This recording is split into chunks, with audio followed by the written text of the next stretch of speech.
Good night, fellow punchers. The clock on the wall is just gone 22:11 on whatever night of the week it is, back with a view for tomorrow. The England supporters probably are up to their lugs in beer, celebrating beating the Netherlands through to the final now against Spain at the weekend. So, in the 90th minute, they got the goal. Coming from 1-0 down was a good result for them. So, I'm sure celebrations will be plenty tonight. So I get this done rather than do it in the morning like this morning. We had... What did we have today? We had Marafore in a reverse forecast with Kanaki Moki. Similar to yesterday, picked on a reverse forecast and the other one won and we didn't get second. And I was saying the danger in each race actually won the race. Funny how you read a race at times and sometimes you get it right and sometimes you get it wrong. And it was the bigger prize, both of them, yesterday and today. And it happened last week as well, that the outsider of the outsider of my two actually won the race. Moel Arthur, I thought there should be more use made of him. He was back too far. Probably the one that Banderas was the unlucky horse. They started slow and finished fast. One to keep an eye on. Similar sort of racing tactics to our one. I think Banderas is probably a better horse going forward at the 2 mile. And Countess of Tyrone, I don't know what Billy Lee was waiting for on the turn for home. If he did for a horse that won over 2 mile back to 1/6, he should have pushed him on, I thought. Pushed her on the turn for home. Not to get boxed in, not once, twice, but nearly 3 times, and only beat a couple of home. I couldn't see that sort out of the frame today if and I betted accordingly. If it had got a proper ride, I think it definitely would have been no worse than third. It was the tactics that on the winner that won the race actually. But that's the way racing goes, as they say. Some days you still think that when you look at it, you say, well, I was on the right horse, but I just didn't get the run of the race. Tomorrow, we have 2 that we know something about from before, and we have a few each way selections. A couple of big prices. There's an amateur jockey's handicap race tomorrow. Now, we went at this a couple of times last year. We were lucky once with a 6 or 8 to 1 winner, and we were second a couple of times in each way selections. We done Marbuzet a couple of times. It got placed for us. It was last seen in a higher class race, and it ran a decent race. It only it was over 2 miles, the one that Alphonse Legrand won in Newcastle. But in the Northumberland Vase. But when we look at the race, this was over 2 miles. But at the 1 mile 6 pole, he was right with the pace, and he only died in the last furlong. Really, I'll point him out. As they come towards the final 2.5 furlongs. Show No Fear is still pressing on in front here. And he's got 1 or 2 of them off the bit in second. Ponzelius being driven. Alphonse Legrand is coming there with a threatening run to go into second place as Show No Fear continues to gallop on relentlessly. Alphonse Legrand is eating into the lead though, and is within half a length inside the final furlong. Back in third place, Ponzelius, Alphonse Legrand and Holly Doyle produced immaculately, and Alphonse Legrand wins the Northumberland Vase emphatically. Show No Fear in second, Bring Back Memory. I see Tony Martin apologise for celebrations in the winning enclosure, and he banned. I don't think the English stewards were too fond of it. They're having a bit of an investigation. Somebody was let in near them that time. But down in class, and his other runs there when he was second and fourth were over 1 mile 6, and he has a good young lad, Thomas Easterby. He's a son, isn't he, of Tim's.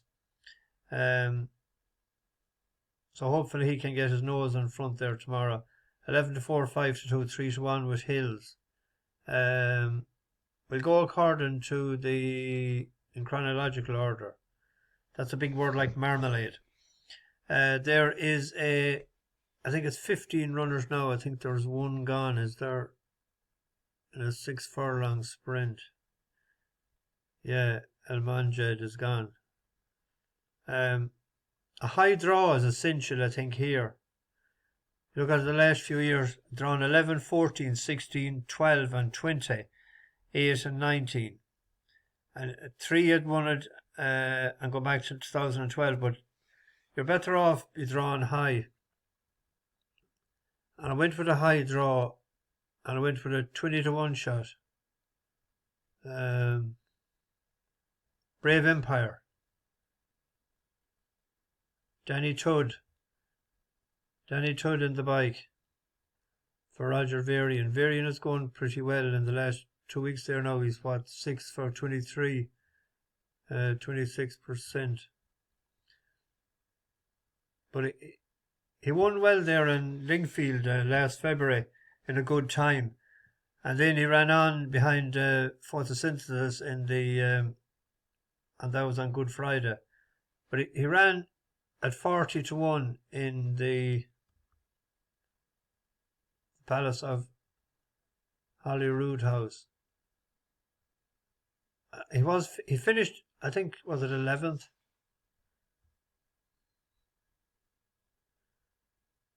Where did he finish? He was further back. He was 18th. He's only beaten 7 lengths.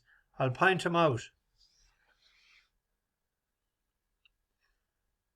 He's on the rails. This is him here. Towards the final 2 furlongs. He's got to love a grey with 2 tribes. Coming into it now is Tazara in the hedge fund ridden for more. Dear Helle's under pressure. Brave Empire is trying to stay on. Out in the centre of the course. Pilgrim's just about hit the front. No half measures, so still with him.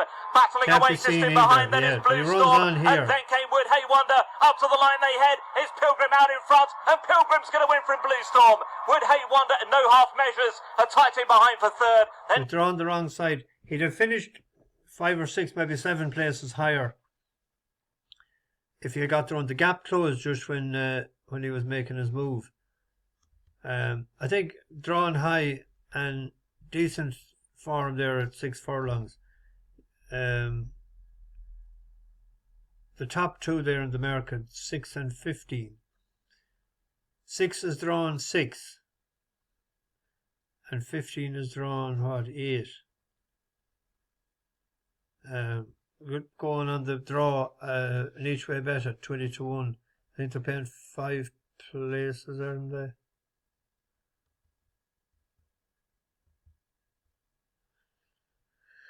Few of them found paying 5 places.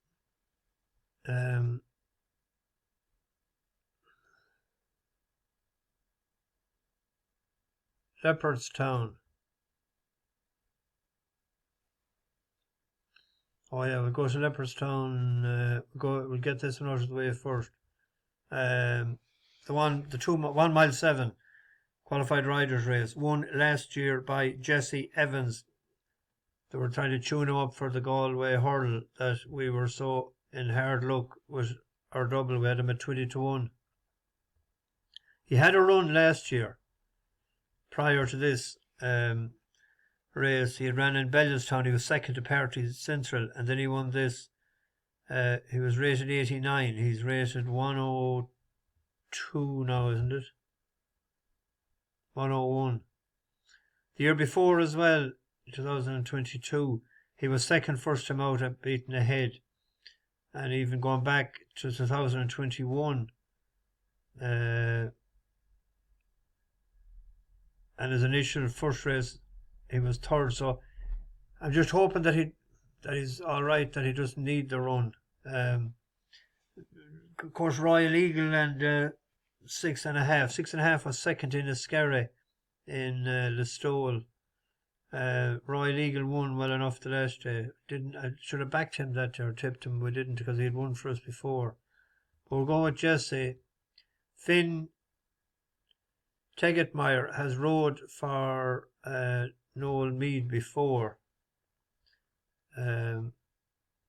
His 2 wins actually has come for Noel Meade. 2 wins, 2 places out of 9 rides. So that's not too bad. So, like, he doesn't have to strap him into the saddle or anything. He should be all right. I don't know where he's from. If anyone knows anything about him, leave it in the comments. So, we'll see what price is. I think he's around 2 to 1. 2 to 1, 15 to 8. There's money there for Enjoy the Dream, Derek O'Connor in the plate. We'll go with Jesse, and hopefully then we'll see what he'll do in Galway.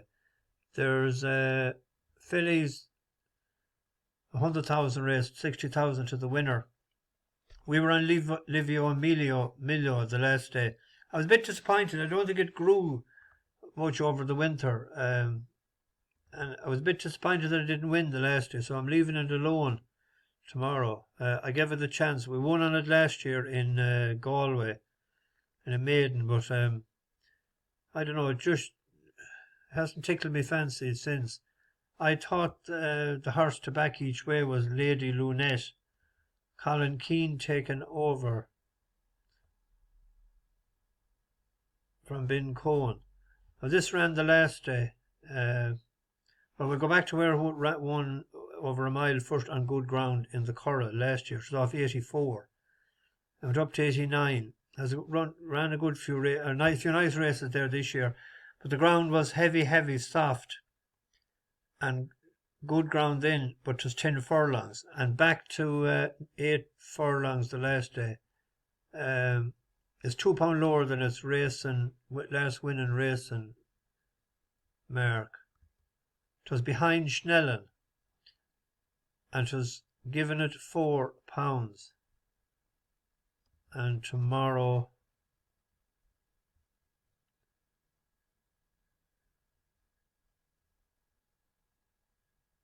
they're level. And if you look at the race, this is Schnellen and this is Lady Lunette. Just a coming together behind he goes between up School the of he Law gets and caught Lady here Lunette, for a who bit of needs room. racing room. Snellen He goes gets down the the split inside here. as they race on towards the final furlong. Physique from Snellen is trying to get on terms on the inner. A couple of lengths back to Lady Lunette, who's trying to hit top gear. And then Spanish Tenor, no more from School of Law, Dragon of Malta. Snellen hits the front now from Physique. Down the outside, Lady Lunette is finishing with a great burst. It's Snellen from Lady Lunette, the 2 fillies. Snellen will win again. Snellen back to winning ways from Lady Lunette. Physique in third. £4 of a swing in the weights, and Colin Keane taken over. Each way bet, it's 7 to 1.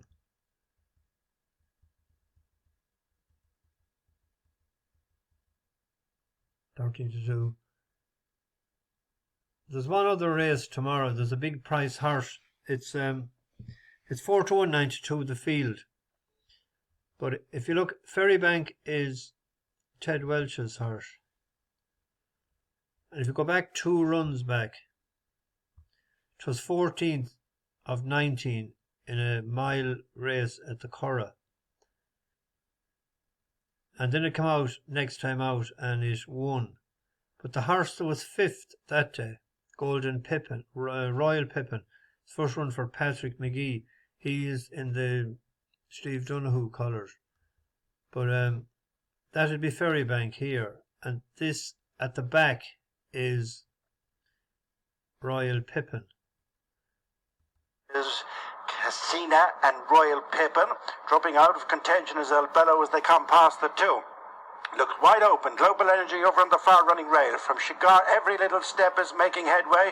2 from the inside, followed then by Carsburg. Ferrybank is fading, and then Bodicea Bell to Leah, and Not Forgotten stays on down the outside. Global Energy still the one they've got to go and pass. From Shigar, every little step, Bodicea Bell, Not Forgotten and Carsburg, and then Royal Pippen to Leah and Arch Enemy, but it's Global Energy in front still. Going to the line, Global Energy will last it out from every little step. Shigar, Not Forgotten. They stepped up and tripped in at Gordon. It didn't stay. But it bet Ferrybank that day. Let's just check the weights. Ferrybank come out and won since. So he was off 72. He's off 79. Royal Pippen was 74 that day. He's 75. So there's a few pound in the swing of the weights as well. He's 25 to 1. Throughout the last race. And what do you call him was riding him that day, Colin Keane. He rides one for Michael O'Callaghan. First time in a handicap. Hard to know what to make of the form. 3 runs in Dundalk. But he went off 6 to 1 giant favourite. He jumps the gun. He's gone off him. He's on Moortown Lad.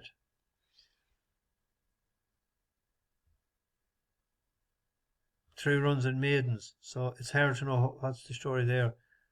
Keane rode him the 3 times, so he stays loyal to him. Rory Cleary takes the mount on Royal Pippen. I thought it was worth an each way shot at 25 to 1 when it bet this horse so handsomely 2 runs back, and this one comes out then and wins, and there's a £5 or 4 or 5 pound weight swing, and it's back to a mile, and if he's kept up with the pace, that might be a chance to place at a big price anyway. So that's what I was at the last few hours now, trying to do things like that. So I'm going to be right or I'm going to be wrong. So bash the bookies over and out.